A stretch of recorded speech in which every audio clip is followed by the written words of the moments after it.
अब हम देख रहे हैं 954 डी का उत्तरमाला। तो पूरा जितना भी क्वेश्चन क्वेश्चन था 6 से लेके 26 तक, तो सभी प्रश्नों का हल मैंने कर दिया है, उत्तरमाला बना दिया हूँ। तो आप सब बस इसको देखते जाइए पूरा का पूरा। और 1 से लेके 5 तक जो वस्तुनिष्ठ था उसका भी वीडियो मैं पहले से ही अपलोड कर दिया हूँ। तो ये प्रश्न क्रमांक 6 का उत्तर है। प्रश्न क्रमांक 6 में देखो 2 प्रश्न हैं। एक पहला है 40% और 50% का, इन दोनों का आंसर यहाँ पे आ चुका है। उसके बाद आगे बढ़ते हैं प्रश्न क्रमांक 7 की ओर। तो प्रश्न क्रमांक 7 है, देखो यहाँ पे प्रश्न क्रमांक 7 है। तो प्रश्न क्रमांक 7 का उत्तर यहाँ पे दिया हुआ है। तो ये प्रश्न क्रमांक 7 का उत्तर है, आप इसको लिखते जाइए। उसके बाद प्रश्न क्रमांक 8 को देख लेते हैं। तो प्रश्न क्रमांक 8 का उत्तर होगा, ये रहा प्रश्न क्रमांक 8। तो प्रश्न क्रमांक 8 में देखो समकोण की परिभाषा लिखना है और अधिक कोण की परिभाषा लिखना है। तो देखो यहाँ पे मैंने समकोण और अधिक कोण दोनों की परिभाषा यहाँ पे लिख दिया हूँ, और साथ ही साथ मैंने यहाँ पे चित्र भी बना दिया है। उसके बाद प्रश्न क्रमांक 9 को देख लेते हैं। तो प्रश्न क्रमांक 9 है, 9 का उत्तर है, यहाँ पे आप देख लो, ये रहा प्रश्न क्रमांक 9। इसका उत्तर है, ये रहा। ठीक है, तो ये है प्रश्न क्रमांक 9 का आंसर। इसके बाद प्रश्न क्रमांक 10 को देख लेते हैं। तो प्रश्न क्रमांक 10 जो है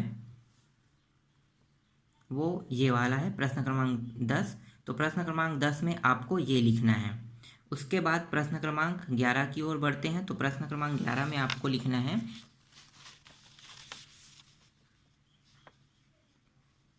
ये रहा प्रश्न क्रमांक 11 का उत्तर, आपको ये वाला लिखना है। यहाँ पे देखो प्रश्न क्रमांक 11 में 1 और 2 प्रश्न हैं, और इन दोनों प्रश्न का हल यहाँ पे हुआ है यहाँ पे। फिर प्रश्न क्रमांक 12 को देख लो। तो प्रश्न क्रमांक 12 में आपको ये वाला उत्तर लिखना है। तो प्रश्न क्रमांक 12 का हल यहाँ पे ये दिया हुआ है। ये गुणनखंड के रूप में है, इसको गुणनफल के रूप में हमने बनाया है।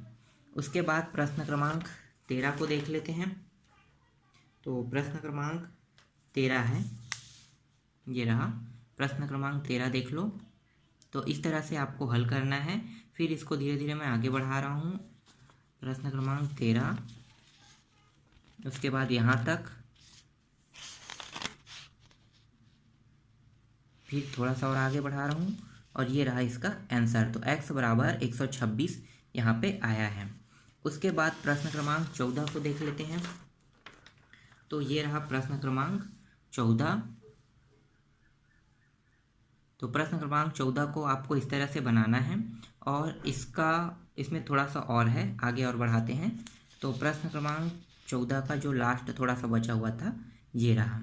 तो आपको इसको अच्छे से लिख लेना है। फिर प्रश्न क्रमांक 15 को देखते हैं। तो प्रश्न क्रमांक 15 जो है, ये रहा प्रश्न क्रमांक 15 जो है, ये गुणनफल है।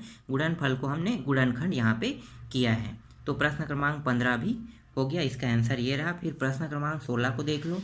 तो प्रश्न क्रमांक 16 में हमें बताना है कौन से चतुर्थांश में है। तो देखो यहाँ पे चतुर्थांश का यहाँ पे मैंने चित्र भी बना दिया हूँ, और साथ ही साथ यहाँ पे देखो, यहाँ पे चित्र बना के बताया हूँ कि प्रथम चतुर्थांश, इसको द्वितीय, इसको तृतीय, और चतुर्थ।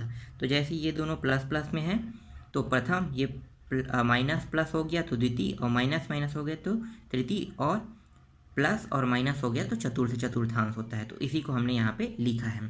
फिर उसके बाद आगे प्रश्न देख लेते हैं। प्रश्न क्रमांक 17। तो ये रहा प्रश्न क्रमांक 17 जो है, ये है प्रश्न क्रमांक 17 में आपको इस उत्तर को लिखना है। फिर प्रश्न क्रमांक 18। तो प्रश्न क्रमांक 18 में आपको कुछ इस प्रकार से बनाना है, और थोड़ा सा और इसमें आगे बढ़ाते हैं, थोड़ा सा और आगे हल है, और ये रहा इसका पूरा हल। ठीक है, तो इस तरह से आपको प्रश्न क्रमांक 18 को बनाना है। फिर प्रश्न क्रमांक 19 की ओर जाते हैं। तो प्रश्न क्रमांक 19 है, ये रहा प्रश्न क्रमांक, आपको 19 दिखाई दे रहा होगा। प्रश्न क्रमांक 19 को हम हल कर रहे हैं। तो प्रश्न क्रमांक 19 में बस आपको इतना ही करना है। ठीक है, प्रश्न क्रमांक 20 की ओर बढ़ते हैं। तो प्रश्न क्रमांक 20 है,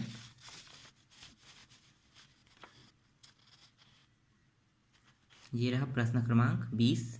थोड़ा सा और है आगे, और देख लो।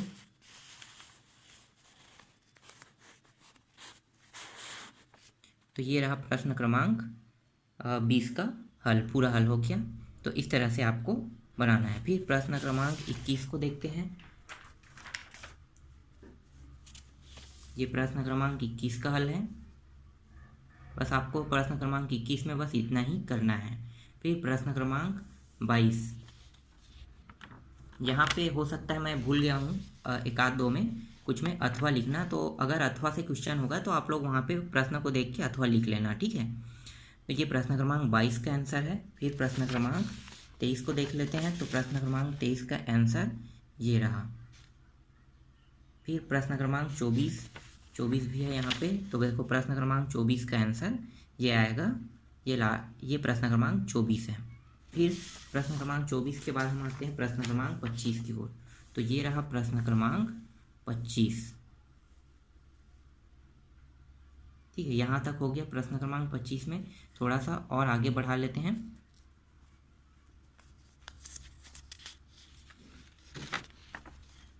ये रहा पूरा आंसर। तो ये प्रश्न क्रमांक 25 का है। इसके बाद प्रश्न क्रमांक 26 को देख लेते हैं। ये हमारा प्रश्न क्रमांक 26 लास्ट आखिरी प्रश्न है। अंतिम प्रश्न को भी देख लेते हैं। तो ये प्रायिकता हमें ज्ञात करना है। तो एक बार पटाने की प्रायिकता और एक बार चिताने की प्रायिकता। तो पहले हमने चिताने की प्रायिकता यहाँ पे निकाला, देखो, और उसके बाद पटाने की प्रायिकता, उसको और आपको देखना है। तो ये रहा पटाने की प्रायिकता। तो इस तरह से ये पूरा प्रश्न जो क्वेश्चन पेपर है वो पूरी तरह से हल कर दिया है हमने। तो इस तरह से आपको पूरा जो आपका उत्तर पुस्तिका है उसमें आपको इस सभी प्रश्नों को आपको लिख लेना है जो डी सेट पाए हुए हैं। जो 954 जो सेट पाए हैं उनके लिए है ये।